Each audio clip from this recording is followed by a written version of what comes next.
चलिए एक बेटी के अधिकार से जुड़े एक बहुत ही जरूरी कानूनी सवाल को समझते हैं।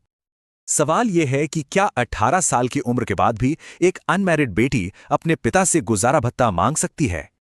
और दिल्ली हाई कोर्ट का जवाब है हाँ, बिल्कुल मांग सकती है। इस केस में तो फैमिली कोर्ट ने 45,000 रुपये महीने का अंतरिम गुजारा भत्ता देने का ऑर्डर भी दिया था। पर यह फैसला इतना सीधा नहीं था।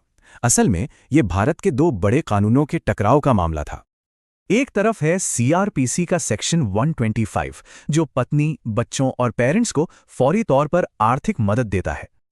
सीआरपीसी के हिसाब से बच्चे के बालिग होते ही गुजारा भत्ता मिलना आमतौर पर बंद हो जाता है।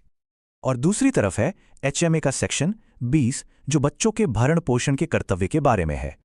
हमा कहता है कि एक पिता की जिम्मेदारी है कि वो अपनी अनमैरिड बेटी को 18 के बाद भी मेंटेन करे। तो देखा, यही वो कानूनी विरोधाभास था जिसे दिल्ली हाई कोर्ट को सुलझाना था। तो फिर सवाल ये उठता है कि कोर्ट ने इस कानूनी पहेली को आखिर सुलझाया कैसे? कोर्ट ने कहा कि मल्टीपल केसेस की झंझट से बचने के लिए दोनों कानूनों को साथ में पढ़ा जा सकता है। कोर्ट ने सीआरपीसी की लिमिट मानी, हेमा का कर्तव्य पहचाना और दोनों को एक ही केस में मिला दिया।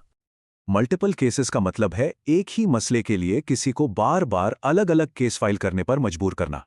कोर्ट का मकसद था जुडिशियल प्रोसेस को आसान बनाना और बेवजह की कानूनी अड़चनों को हटाना।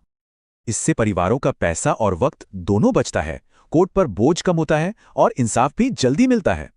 इस फैसले ने साफ कर दिया कि फैमिली कोर्ट सीआरपीसी की कार्यवाही के अंदर ही हमा के अधिकार को भी लागू कर सकती है। हाई कोर्ट को इस अप्रोच में कोई गड़बड़ी नहीं लगी और उसने फैमिली कोर्ट का ऑर्डर कंफर्म कर दिया। तो इस फैसले से बालग बेटियों के अधिकार मजबूत हुए हैं और ये फ्यूचर केसेस के लिए एक बड़ी मिसाल है।